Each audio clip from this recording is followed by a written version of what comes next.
Nandito naman kami sa diplomat. Diplomat. Diploma na nga po. Yeshua Mashiach. I am coming quickly.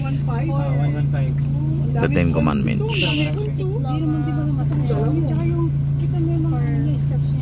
Wala nga sa timing. Pinapanood ko kanina. Ayan, dito tayo sa gate. Diplomat. Sa gate kami ng diplomat. So may bayad po. Kasi pag kumita yung mga vlogs mo, Opo. try lang payment ka na. Isa pa lang.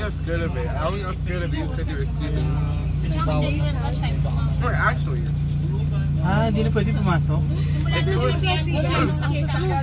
Hindi, yung tao. Dati pwede pumasok. Dahil luma na. Parang condemn na, pasok, pwede mag-iba na siya. Hindi, hotel. So I like it. Sagot niya sa akin, okay lang naman daw yung sa doktor. Hindi naman yung dapat di na niya pinag.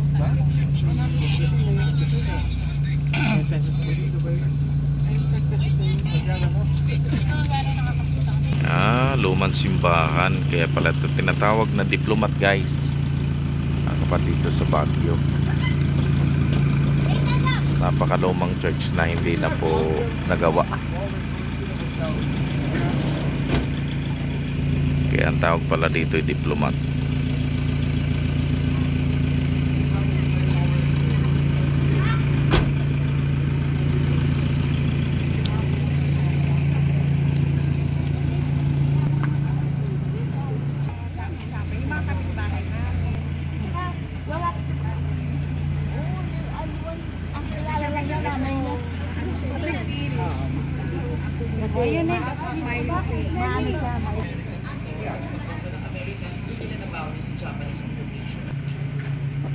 No.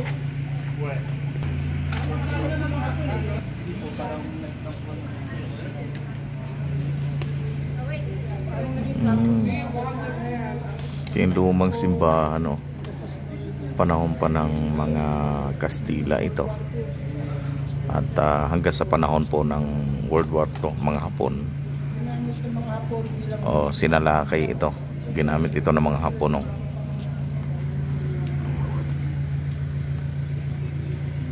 Historical church pala ito.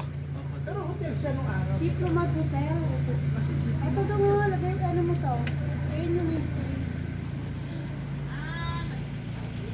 Yan, ito yung pinaka-history. Yan. Ito ang original, hindi paroho yan na bago. Historical Commission, National Historical Commission 2014. So 1915.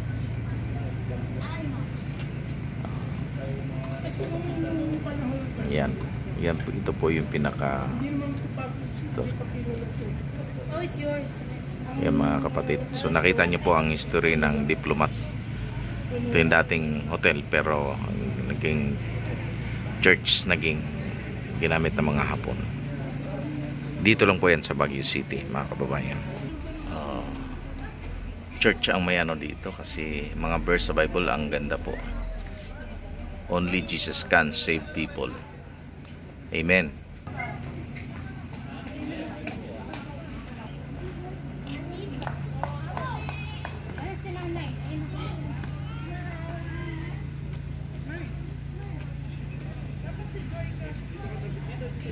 So isa sa dinadayo ito, history ng Baguio.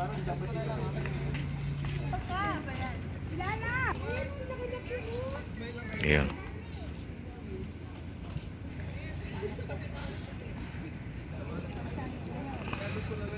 Kumusta daw kayo?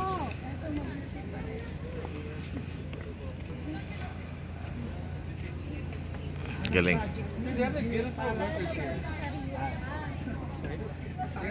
Helmet yan.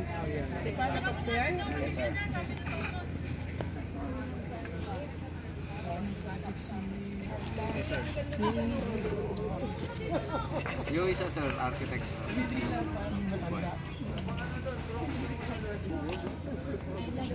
Ganda ng halaman.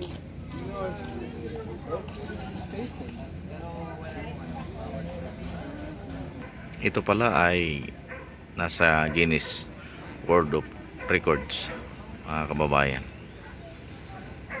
The 10 Commandments.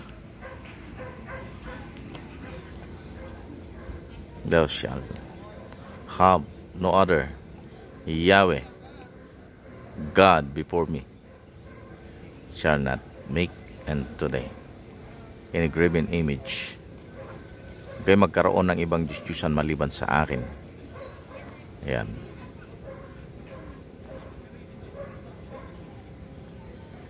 Okay. Nandyan po ang 10 utos. Wow. Thank you, Lord. Dapat mabasa ito ng buong Pilipinas at ng buong mundo. Walang ibang Diyos maliban kay Jesus Christ. Hindi natin siya pwedeng ilain tulad sa mga santo tribulto na gawa ng tao at kamay ng tao.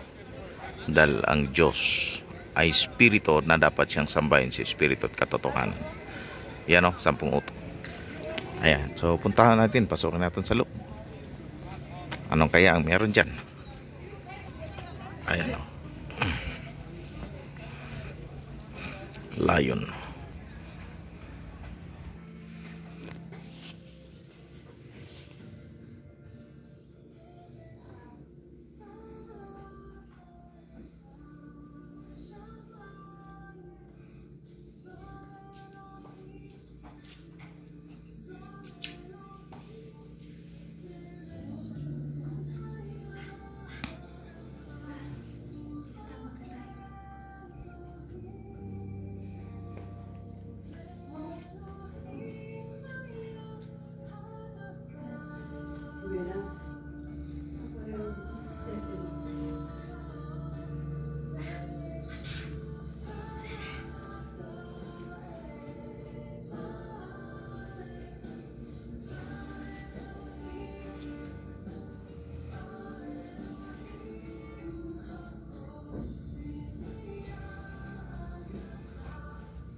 Ano?